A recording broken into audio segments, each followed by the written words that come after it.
The instant Alexandria Ocasio-Cortez told President Trump, "You represent everything wrong with capitalism," on live TV, she made the critical error all socialists do.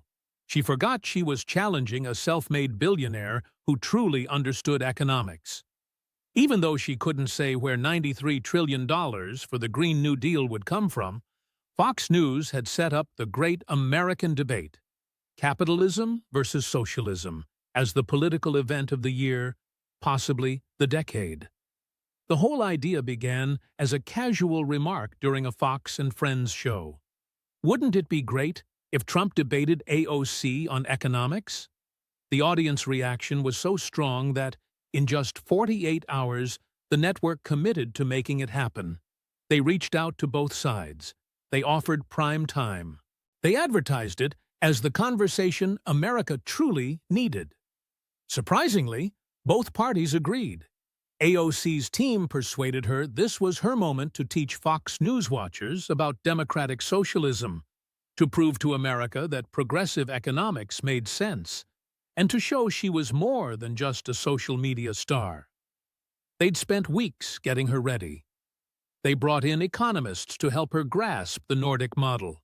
They rehearsed answers to expected criticisms. They prepped discussion points on wealth gaps, climate change, and corporate greed. They worked with friendly news sources to ensure favorable reporting.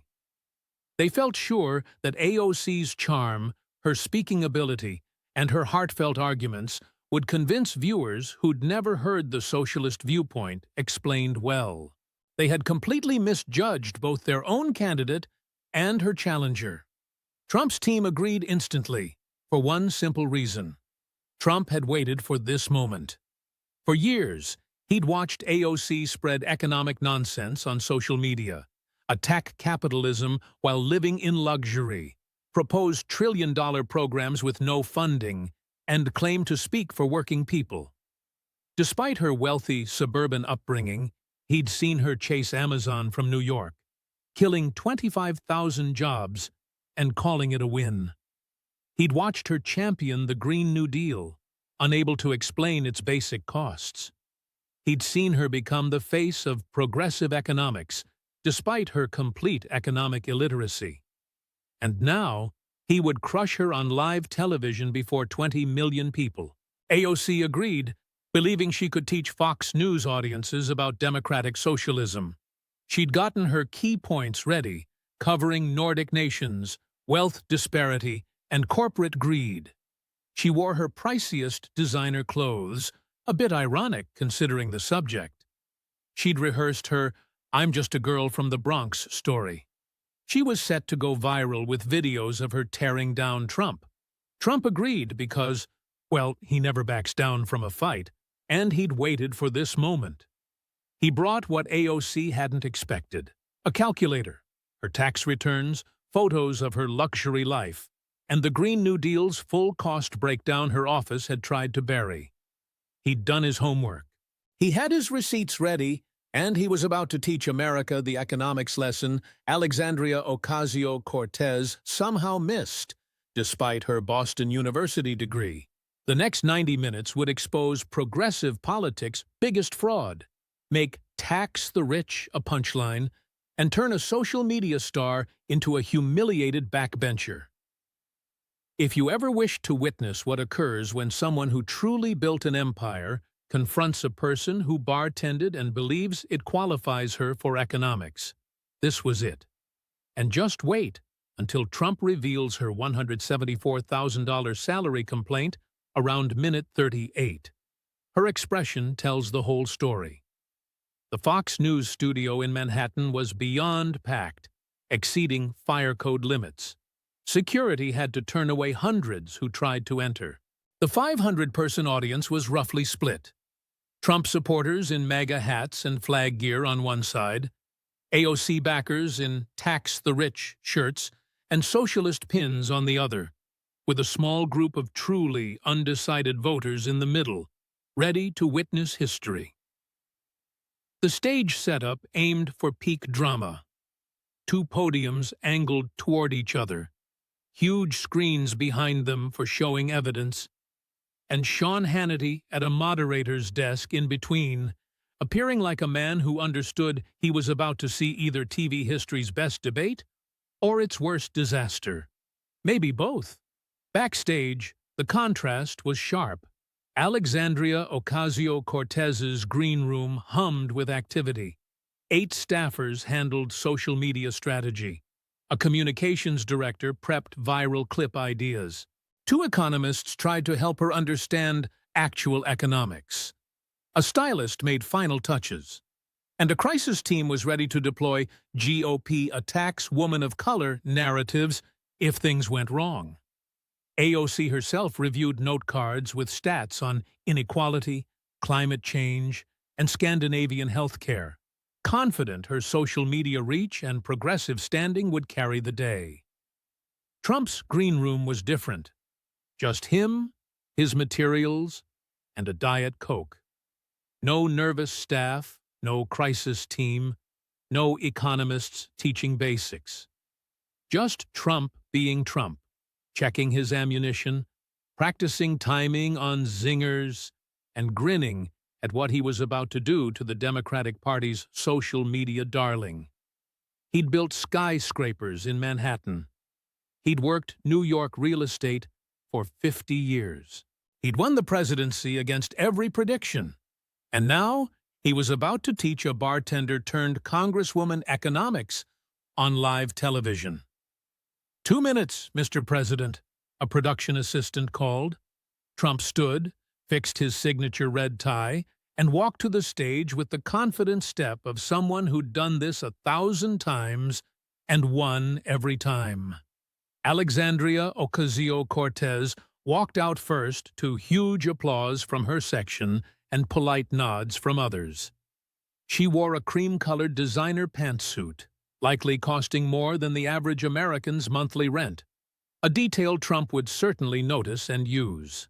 She waved to the cameras with the practiced precision of a social media influencer, flashed the bright smile that launched 1,000 Instagram posts, and took her spot at the podium with the confidence of someone never truly challenged by a real opponent.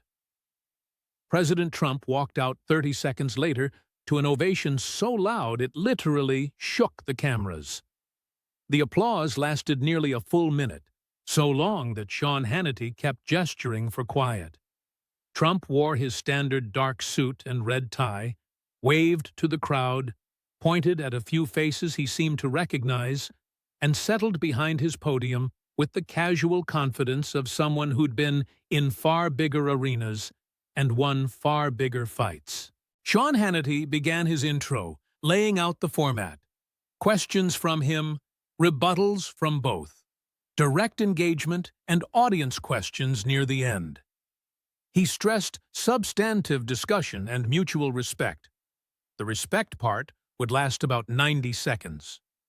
Let me start with a fundamental question about economic systems, Sean began. Congresswoman Ocasio-Cortez, you've advocated for democratic socialism. Can you explain? Sean, before we get into theory, I think it's important to address what we're actually debating here, AOC interrupted, already turning to her prepared attack. Her voice got that earnest, slightly breathless quality that worked so well on Instagram. She turned to face Trump directly. President Trump represents everything wrong with capitalism. The greed, the exploitation, the wealth hoarding, the way the system is rigged for billionaires while working people struggle.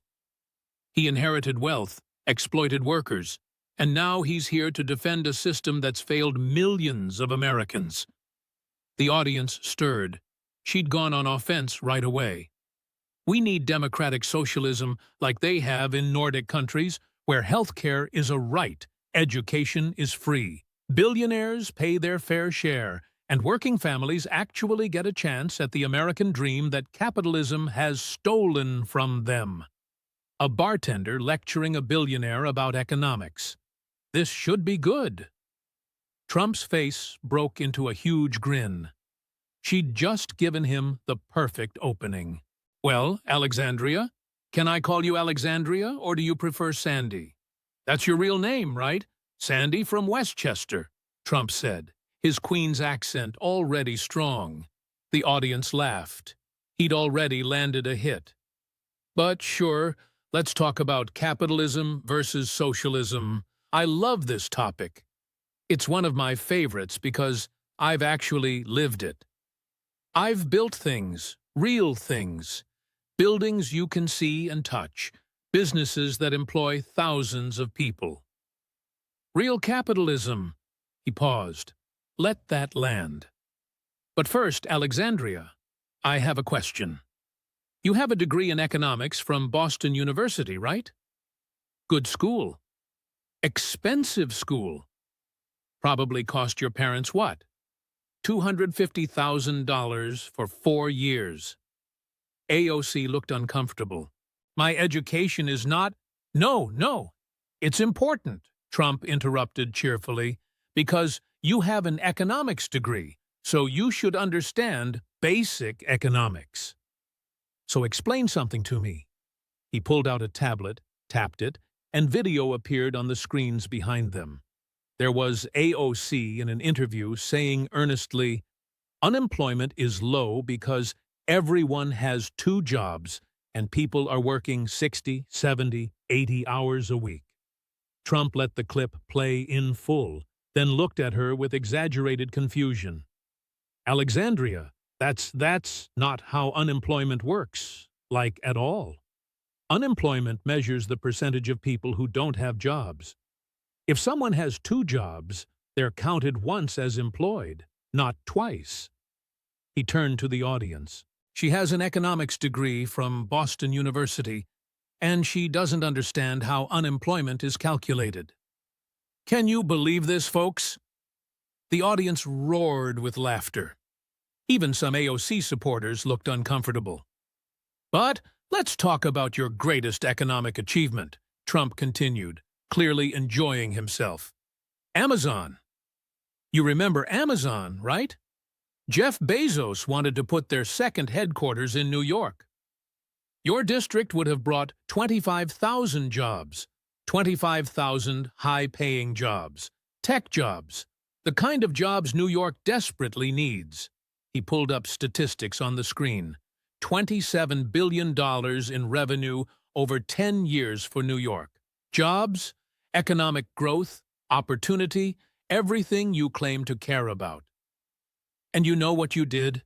He pointed at her dramatically. You chased them away. You said the tax incentives, the tax breaks we offered Amazon. You said that money could be spent elsewhere. You actually said that. Trump shook his head in theatrical disbelief. That's not how tax breaks work, Alexandria. This is basic economics. We weren't giving Amazon money. We were offering to take less of their money if they came here and created jobs. He turned to the audience, voice rising. Without Amazon, New York doesn't get Amazon's taxes. They get zero. Nothing. You turned $27 billion over 10 years into $0, and you celebrated it as a victory. The audience was going wild. Trump was in his element. You have an economics degree, but you don't understand basic economics. You don't understand unemployment. You don't understand tax incentives. You don't understand how businesses work. He leaned forward on his podium. So maybe, just maybe, you should stick to mixing drinks, Alexandria, because economics clearly isn't your thing. The place erupted. AOC's face was red. Sean Hannity looked like he was trying not to laugh. She has an economics degree, but chased away 25,000 jobs. Comment bartender if you remember the Amazon disaster. AOC tried to recover, falling back on her comfort zone. This is exactly what I'm talking about. The wealthy defending a system that exploits. Oh, we're talking about wealthy people, Trump interrupted with a delighted grin. Great. Let's talk about wealthy people. Specifically, let's talk about you. He reached down and pulled out a folder, opened it dramatically. Nothing says champion of the working class like $580 designer shoes. The Met Gala, September 2021. You remember this, right? A photo appeared on the screen. AOC in a white gown with "Tax the Rich" emblazoned across the back in red letters, posing on the red carpet surrounded by celebrities and photographers. Trump read from his notes like he was doing a property appraisal. Ticket price to the Met Gala, $35,000. $35,000 for one night. That's more than half the median American household income for one party. He looked up at her. And you wore a dress that said, "Tax the Rich," while attending a $35,000 per ticket event surrounded by millionaires and billionaires. Do you not see the irony here at all? The audience was laughing so hard some people were crying. But wait, it gets better.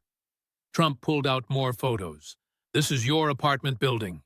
Navy Yard in Washington, D.C. Beautiful building, luxury amenities. Rent $2,700 per month.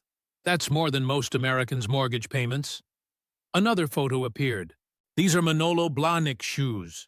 You wore them to a photo op about income inequality. Price, $580. $80 for one pair of shoes. He sat down the photos and looked at the audience. She makes $174,000 a year as a congresswoman.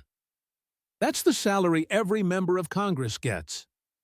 And you know what she said about it? He pulled up a video clip of AOC in an interview saying, "The congressional salary makes it difficult to afford living in D.C." It's difficult, Trump repeated incredulously. The median household income in America is $70,000. She makes $174,000, 2.5 times the median, and complains it's not enough.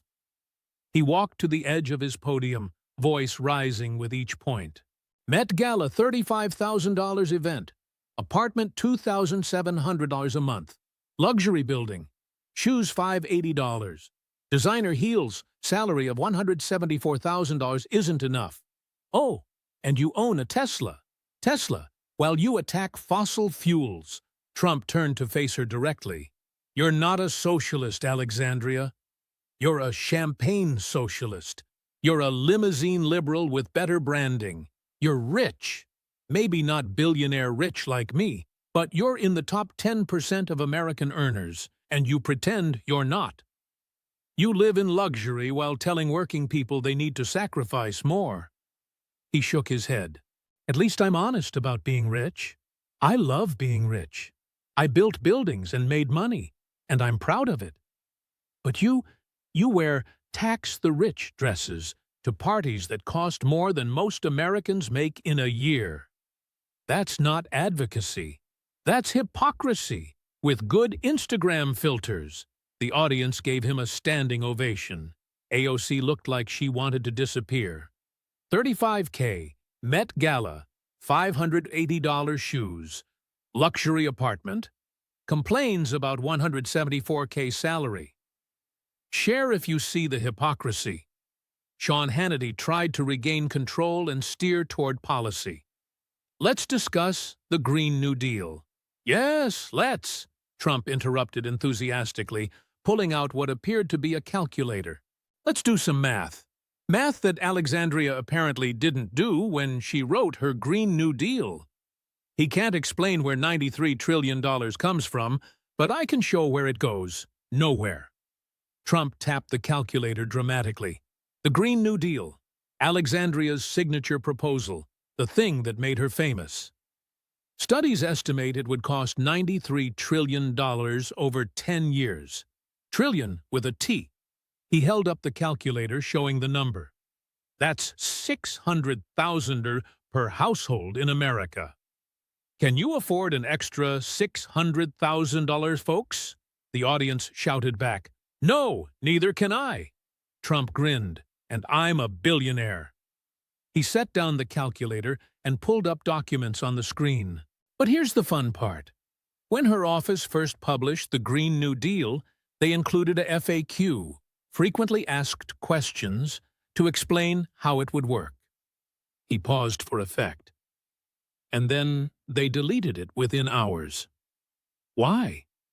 Because people started asking the questions they couldn't answer. The deleted FAQ appeared on screen, and Trump began reading in a theatrical voice. Economic security for all who are unable or unwilling to work. Unwilling.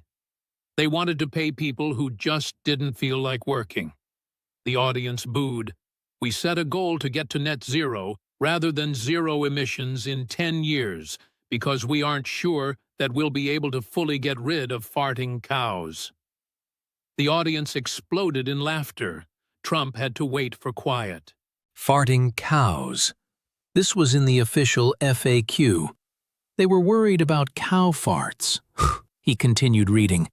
Build out high-speed rail at a scale where air travel stops becoming necessary. She wanted to eliminate airplanes. How are you going to get to Hawaii? Alexandria? Swim? Even some AOC supporters were laughing now. Trump put down the document. So I asked my people, how do you pay for $93 trillion? And you know what every economist said? He paused, looked around the room. You can't. You literally cannot pay for it. Even if you taxed billionaires at 100%, took all of our money, you couldn't pay for it. Even if you taxed everyone making over $100,000 at 100%, you still couldn't pay for it. He turned to AOC. So how do you pay for it, Alexandria? Seriously, I'm asking. Give us the numbers. AOC started. The same way we paid for the wars in Iraq and Afghanistan. The same way we pay for— No, Trump cut her off. Specific numbers. Where does $93 trillion come from? Show me the math. She couldn't answer. The silence stretched uncomfortably. That's because there is no answer, Trump said, his voice becoming serious. You made it up. You wrote a proposal that sounds good on Twitter but doesn't work in reality. You want to eliminate 10 million jobs in fossil fuels, destroy entire industries, spend $93 trillion. We don't have all based on a plan you can't fund. He pulled up more statistics. Multiple economic studies, not from Republicans, from independent economists, say your Green New Deal would be catastrophic. Destroy the economy. Eliminate millions of jobs. Increase poverty. It's not a plan, it's a fantasy. Trump walked to the center of the stage. And you keep citing Nordic countries, democratic socialism like Denmark. But you know what the Prime Minister of Denmark said? He literally told Bernie Sanders to stop calling them socialist. They have free markets, lower corporate tax rates than we do. They're capitalist with welfare programs, he pointed at her. You don't even understand the countries you're citing as examples. This is embarrassing, Alexandria. You have an economics degree, and you don't understand basic economics. You proposed a $93 trillion plan with no way to pay for it. You cite countries that aren't even socialist. His final line was delivered with perfect timing. This isn't policy. This is a fairy tale. And Americans don't pay $600,000 per household for fairy tales. $93 trillion Green New Deal. She can't explain how to pay for it. Comment no deal if you agree with Trump. AOC was clearly rattled, but tried to pivot back to her comfort zone.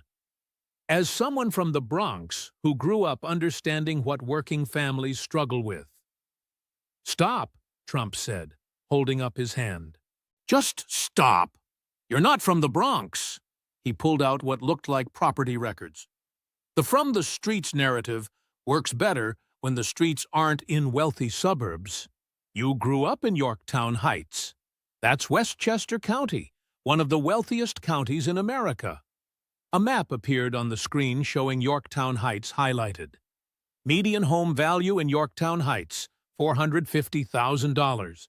Median household income, $96,000. Excellent public schools, Low crime, beautiful neighborhoods. Trump looked at the audience. This isn't the Bronx. This is not the struggling urban environment she pretends to be from.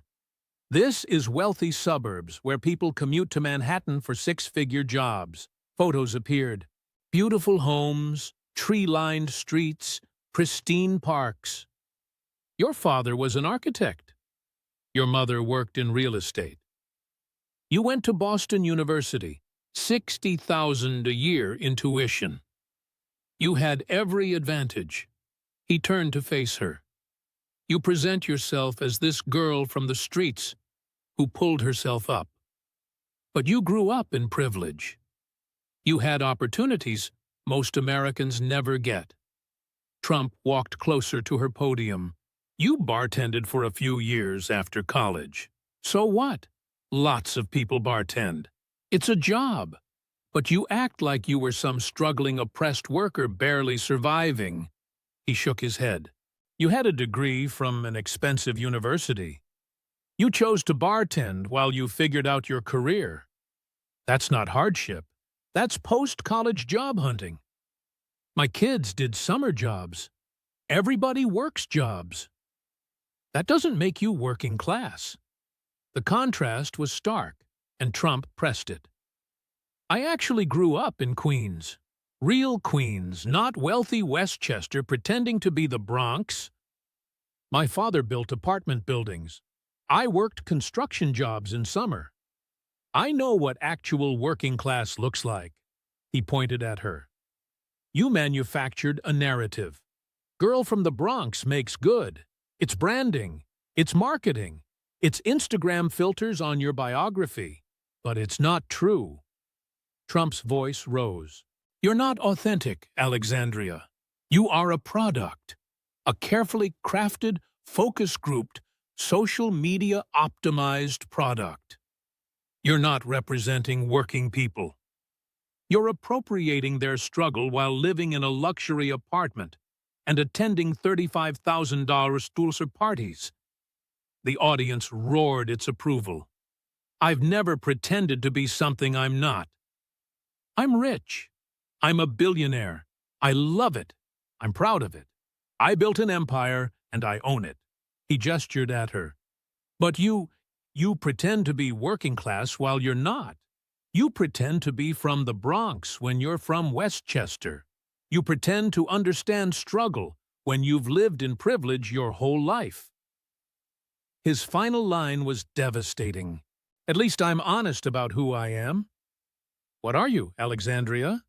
Really? She's from wealthy Westchester, not the Bronx. Went to 60 Collier University. Share if you see the fake narrative. Trump wasn't done. He flipped to another section in his materials. Let's talk about your grandmother, your abuela in Puerto Rico.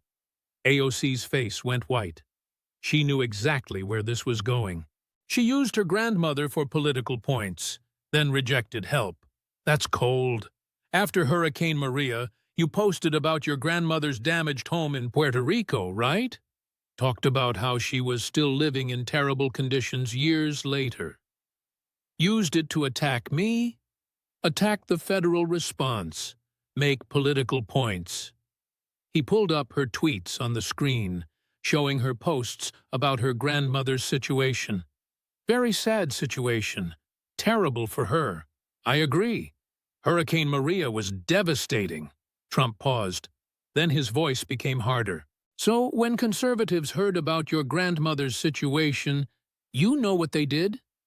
They raised money to help her. Over $100,000, real money from real people who wanted to help an elderly woman in need. And the number appeared on screen. 14,153 raised. And you know what happened to that money? Trump looked directly at AOC. Your office rejected it. You refused to let your own grandmother receive help because it came from conservatives. The audience gasped. The statement from AOC's office appeared on screen, declining the fundraiser. They raised over $100,000 for your grandmother, and you said no. Why? because accepting help from the other side would ruin your narrative. It would show that conservatives actually care about people. Can't have that, can we? Trump's voice was rising now, genuine anger breaking through. This is your grandmother, your own family. People tried to help her, and you blocked it for political reasons. He turned to the audience. Did her home ever get fixed? Did she ever get help? He turned back to AOC. She didn't. Did she? Because you used her for a political photo op and then moved on. Your own grandmother. The silence was deafening. This is what you people do, Trump said, his voice dripping with contempt. You use people. You use their struggles, their pain, their suffering, all for political points. Then when someone actually tries to help, you reject it, because it doesn't fit your narrative. He shook his head. I've helped thousands of people, built housing, created jobs. Real help, real opportunity, real results. He pointed at her. You couldn't even help your own grandmother when people raised money specifically for her because your politics are more important than your family. His final line was quiet, but cutting. That's not just shameful. That's inhuman. Used grandmother for politics, rejected $100K in help for her. Comment, shameful. If you remember this, AOC was desperate now, falling back on her most familiar defense. President Trump represents fascism. Trump actually laughed out loud. Oh, here we go. Everything's fascism. Everyone's a fascist. This is what you people do when you're losing an argument. When everything is fascism, nothing is fascism. Basic logic. He pulled out what looked like a long list. Let me read you the things Alexandria has called fascism just in the last year. He began reading with theatrical flair. Border security, fascism. Tax cuts, fascism. Me, fascism. Republicans, fascism. Moderate Democrats, fascism. Anyone who disagrees with her on anything, fascism. The audience was laughing. You know what actual fascism is, Alexandria? It's when the government controls everything. The economy, the media, private industry, individual lives. He pointed at her.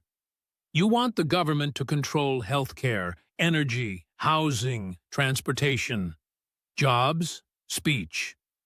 How is that not closer to fascism than anything I've ever done? Trump wasn't done. You claim you're constantly in danger. You're traumatized. You're under attack. You fear for your life. His voice dripped with sarcasm. You're one of the most protected people in America. Congressional security, Capitol Police, Secret Service when you travel. The entire apparatus of the federal government keeping you safe. He shook his head. But you present yourself as a victim. Why? Because victimhood is your brand. It's how you get attention. It's how you deflect criticism. Trump pulled up a timeline on the screen. January 6th, you said you feared for your life. You told dramatic stories about how you almost died. You claimed trauma. He showed a map of the Capitol complex. But you weren't even in the Capitol building. You were in your office in a different building, nowhere near where the breach happened.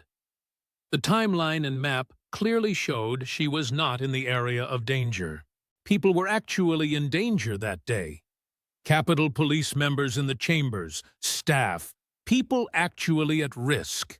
He pointed at her accusingly. But you made it about you from a different building. That's not trauma. That's theater. You're not a victim. You're an actress playing a victim for political gain. Trump walked to the center of the stage. You call everyone a fascist. You claim constant victimhood. You exaggerate every situation. Wait, he answered his own question. Because you have no actual accomplishments. You've never built anything. You've never created jobs. You've never passed significant legislation. All you have is social media and victimhood. His final statement was brutal. You're not oppressed, Alexandria.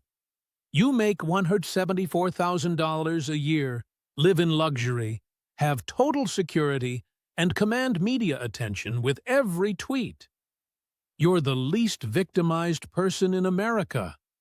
And that includes me. And I've been investigated for 7 years straight. Calls everything fascism. Claims victimhood while living in luxury. Share if you're tired of fake oppression. Sean Hannity, recognizing they were in the final minutes, moved to closing statements. Congresswoman Ocasio-Cortez, final thoughts. AOC gathered herself for one last attempt. President Trump represents a failed system of capitalism that has— Stop, Trump said, standing up and walking to the center of the stage. Let me show the audience something. He gestured to the screens. We've spent 90 minutes debating capitalism versus socialism, theory versus reality. So, let's make this simple. A split screen appeared. Trump's photo on one side, AOC's on the other. Let's compare me versus her. Capitalism versus socialism. Actual results. Trump's record appeared. Built Trump Organization. Billions in assets. Employed 22,000+ people directly. Created thousands more jobs through construction services. As president, lowest unemployment in 50 years. Highest stock market ever. 7 million jobs created, wages rising across all income levels. Tax cuts putting money back in pockets. Actual businesses, actual buildings, actual jobs, actual results. AOC's record appeared, bartended for a few years, chased Amazon from NYC, costing 25,000 jobs, $27 billion in revenue gone. Green New Deal cost $93 trillion. No funding plan, no businesses built, no jobs created, no major legislation passed. Primary accomplishment? Twitter followers. Trump let the comparison speak for itself for a moment, then began. I built buildings. You can see Trump Tower, Trump hotels, golf courses, real estate across the world. I employed thousands of people, gave them jobs, paychecks, benefits, opportunities. His voice rose. As president, I delivered the best economy in 50 years. Lowest unemployment, highest stock market, rising wages, more opportunity for more Americans than ever before. He gestured at the screen. That's capitalism. That's freedom. That's the American dream. Build something. Create something. Succeed. That's what I did. He turned to AOC. What have you built? Name one business, one job you created besides your own congressional seat. She couldn't answer. Name one socialist country that's successful and prosperous. She tried. Nordic countries. They're capitalist, Trump shouted, the audience roaring with him. We've been over this. Denmark told you to stop calling them socialist. They have free markets, lower corporate taxes than us. They're capitalist. He walked toward the audience, addressing them directly. You have a choice, America. My way or her way. He ticked off on his fingers. My capitalism. Freedom to build. Opportunity to succeed. Keep what you earn. Choose your own path. Prosperity. Success. The American dream. He pointed at AOC. Her socialism. Government controls everything. Higher taxes, less freedom. They decide what you can do, how much you can make, what you can own. Economic disaster, poverty, failed states. The audience began chanting, USA, USA, USA. Trump let it go for a few seconds, then raised his hands for quiet. I'm going to ask you directly, America, what do you want? The audience erupted. Capitalism, Trump, USA. Trump walked back to his podium but stayed standing. Alexandria, let me tell you something. You're young. You're energetic. You are very good at social media. You know how to get attention. I respect that. His tone became almost fatherly, the kill shot delivered with kindness. But you don't understand economics. You don't understand business. You don't understand how wealth is created, how jobs are made, how prosperity happens. He gestured around the room. Stick to Instagram. Stick to Twitter. Post your selfies. Build your brand. But leave economics to people who actually understand it. Leave business to people who've actually built businesses. Leave capitalism to people who've actually succeeded in capitalism. The audience was on its feet now, the ovation building. Capitalism built America. Capitalism made us the most prosperous nation in history.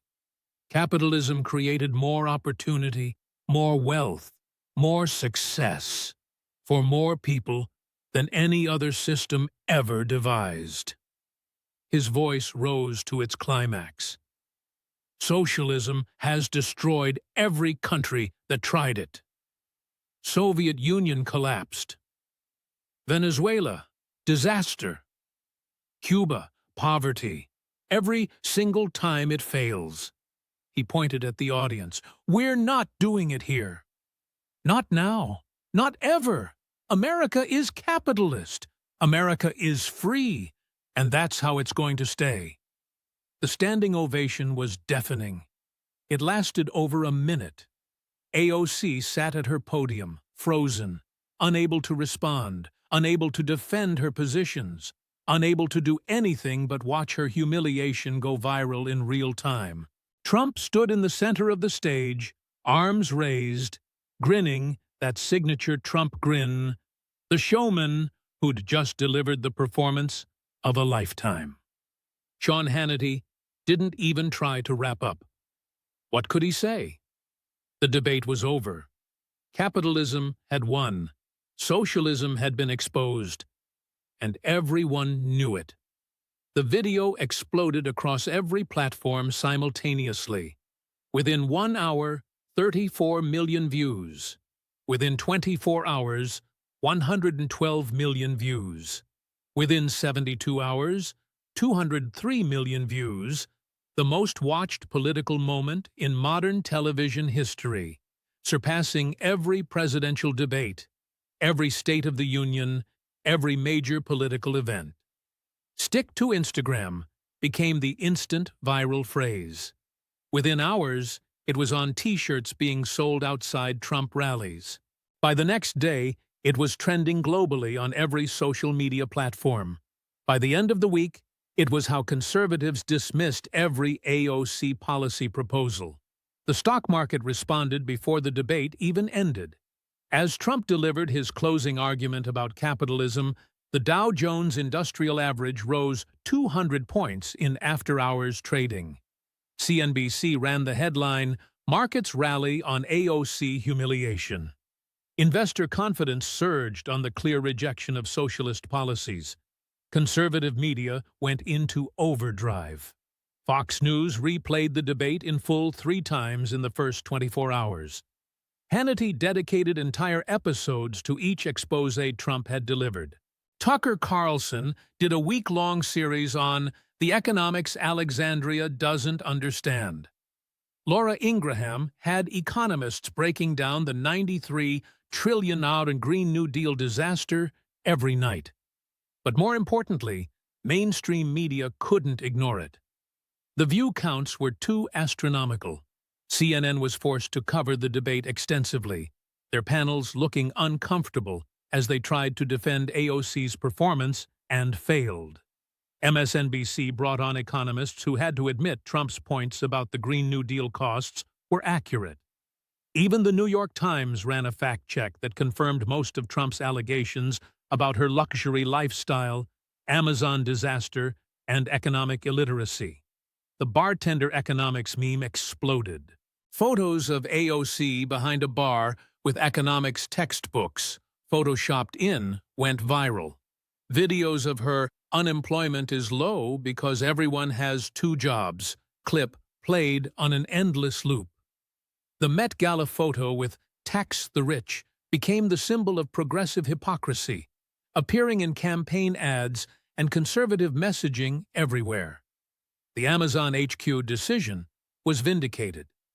New York business leaders who'd been quietly bitter about losing 25,000 jobs suddenly had permission to speak up. The New York Post ran a front page.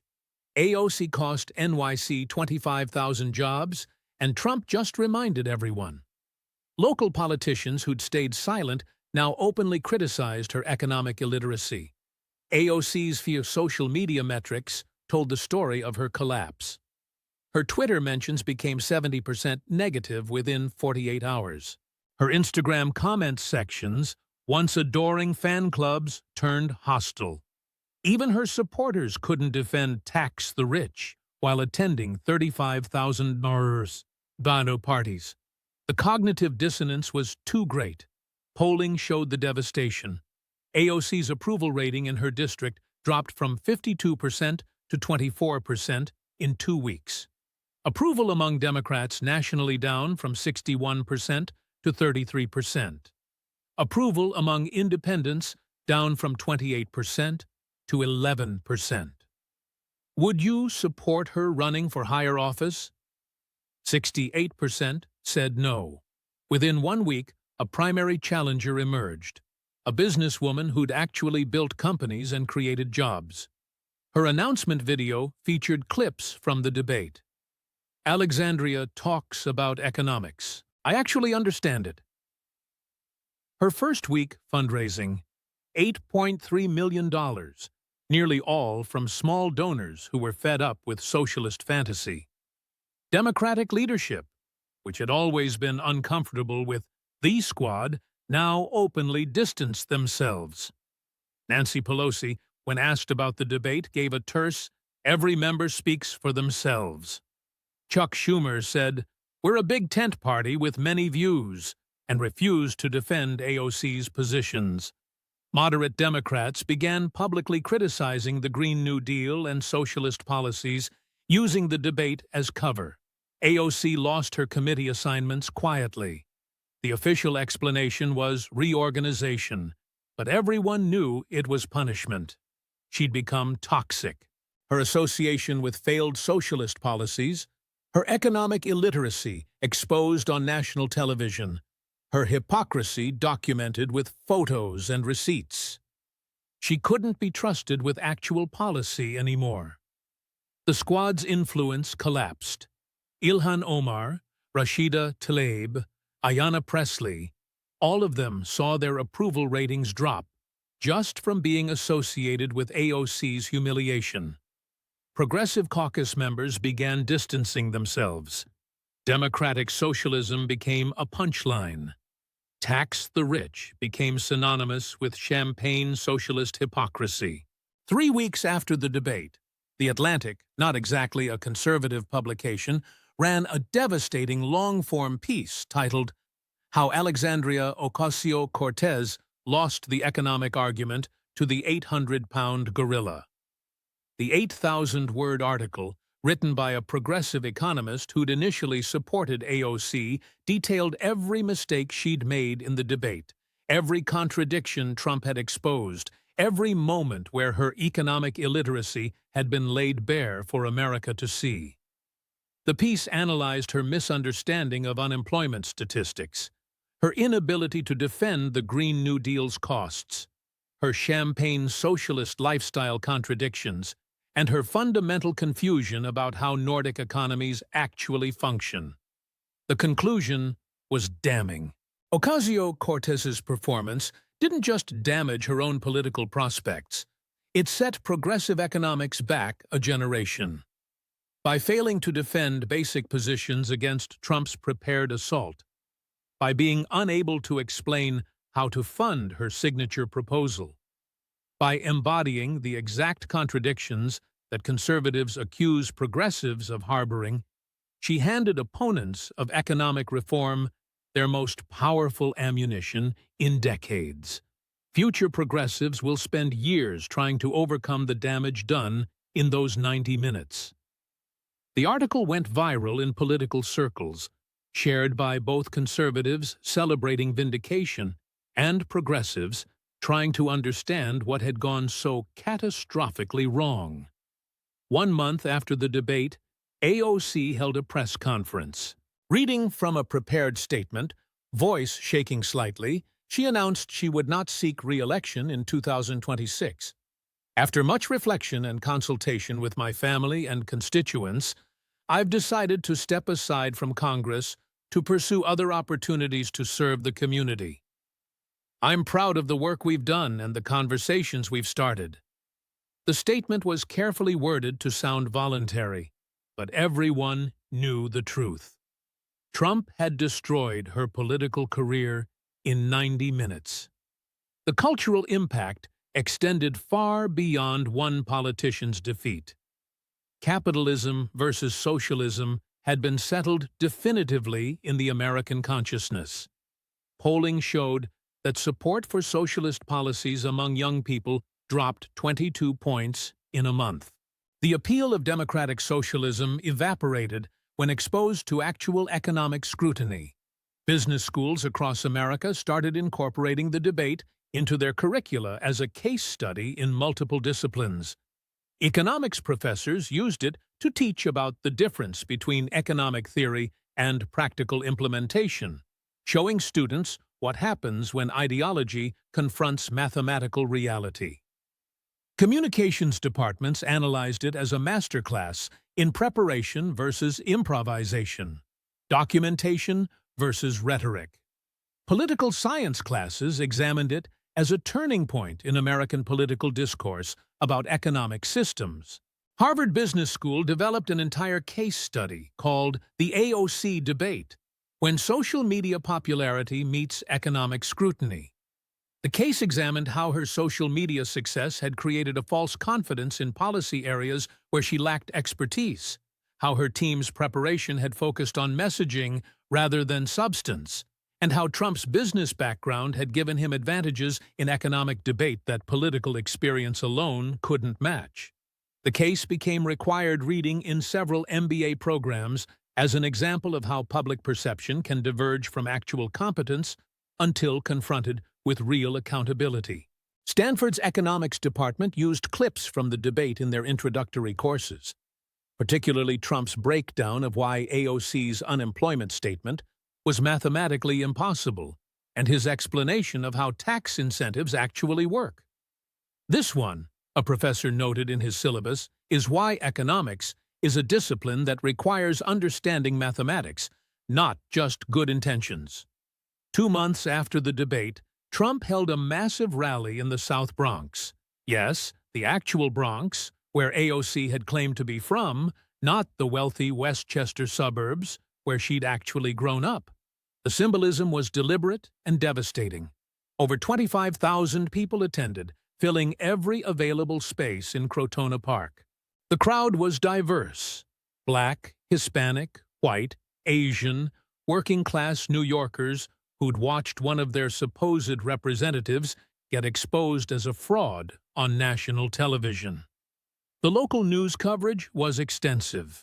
NY1 interviewed attendees, many of whom expressed frustration with AOC's representation. She said she was from here, one longtime Bronx resident told cameras. Then we find out she's from some rich neighborhood in Westchester. She don't know nothing about the Bronx, another added. She chased away Amazon. That was 25,000 jobs. My cousin could have worked there for what? Her socialist fantasy? When Trump took the stage, the reception was thunderous.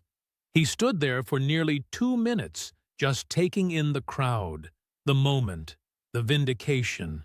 This was AOC's supposed home territory, and they were cheering for the billionaire capitalist who'd exposed her, not the socialist congresswoman who'd claimed to represent them. "The Bronx," Trump shouted into the microphone.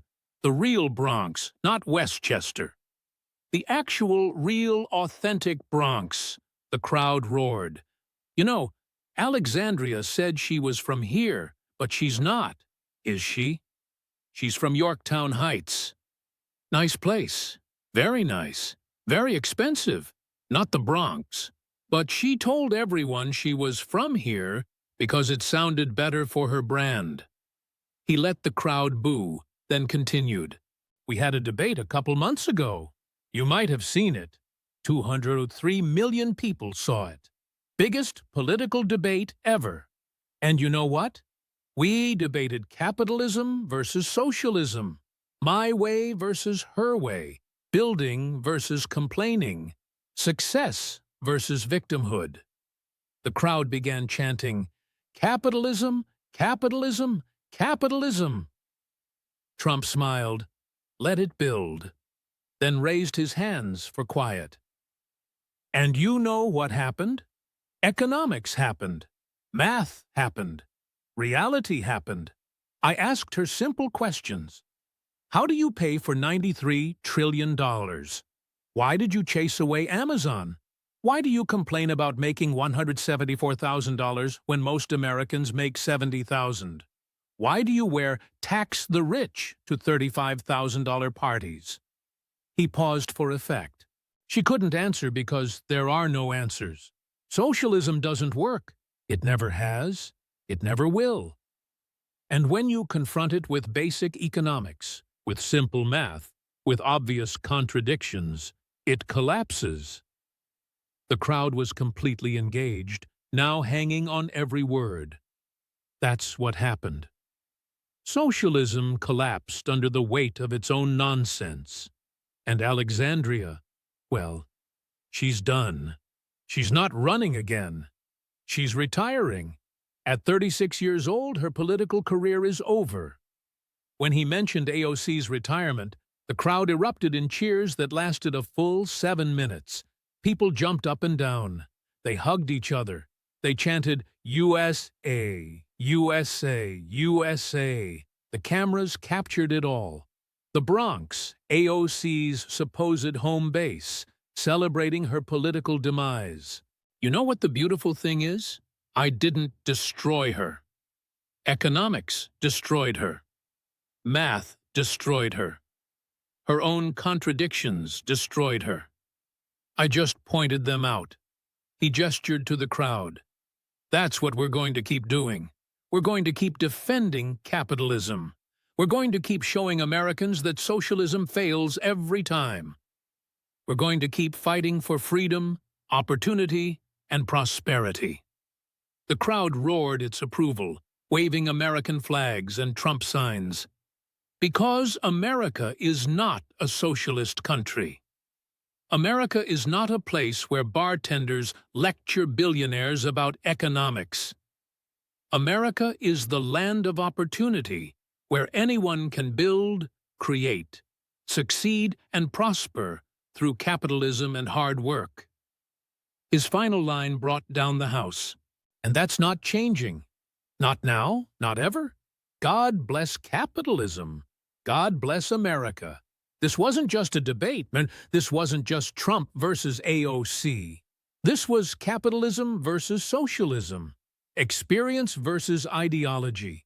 Reality versus fantasy. And reality won so decisively that the outcome reshaped American political discourse. Alexandria Ocasio-Cortez represented something that had gained dangerous traction in American politics.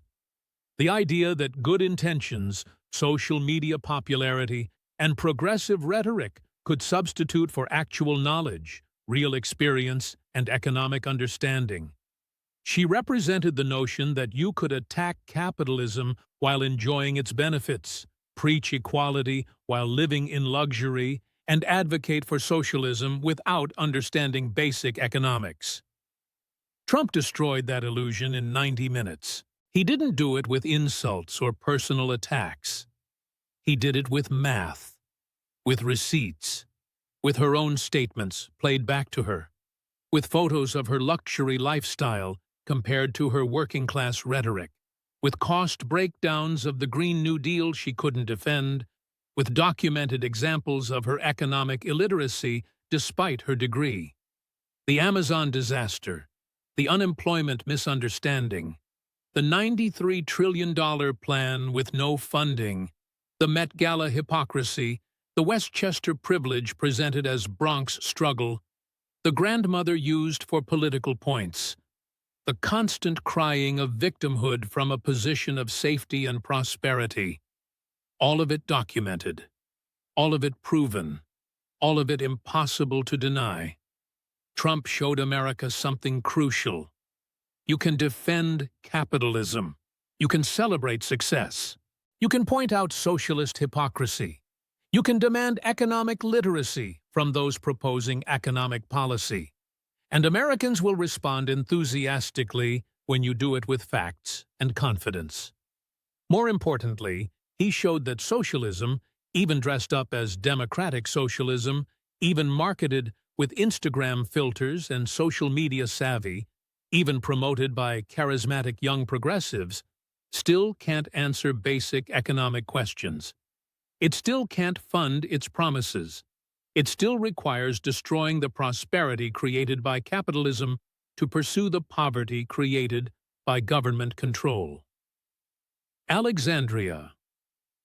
Ocasio-Cortez thought she could lecture a billionaire about economics because she had a degree, a social media following, and the confidence that comes from never being seriously challenged. She thought her economics degree from Boston University, her Twitter followers, and her progressive credentials would carry the day. She thought she could present socialism as a fresh modern solution that young people would embrace, if only it were explained properly. She thought crying fascism and claiming victimhood would deflect any substantive criticism of her positions. She thought her carefully constructed narrative, girl from the Bronx, worked as a bartender, understand working people, would protect her from scrutiny of her actual policy proposals and lifestyle contradictions. She was wrong about everything. She learned the hard way that degrees don't substitute for understanding, that Twitter followers don't translate to policy credibility, that narrative construction collapses when confronted with documentation, and that Americans ultimately care more about economic reality than social media popularity. She learned that you can't defend a $93 trillion proposal when you can't explain where the funding comes from. She learned that you can't champion working people while living in luxury and attending $35,000 theater parties. She learned that you can't claim to be from the Bronx when public records show you grew up in wealthy Westchester. She learned that you can't attack capitalism while enjoying every benefit it provides and expecting voters not to notice the hypocrisy. The American people learned something, too. Capitalism works. Socialism doesn't. Experience matters. Knowledge matters. Results matter. And no amount of Instagram followers can substitute for actual understanding of how economies function, how wealth is created, and how prosperity is achieved. If you choose capitalism over socialism, share this story. Comment, "Capitalism wins." If you stand with Trump against socialist fantasies because he proved what Americans have always known.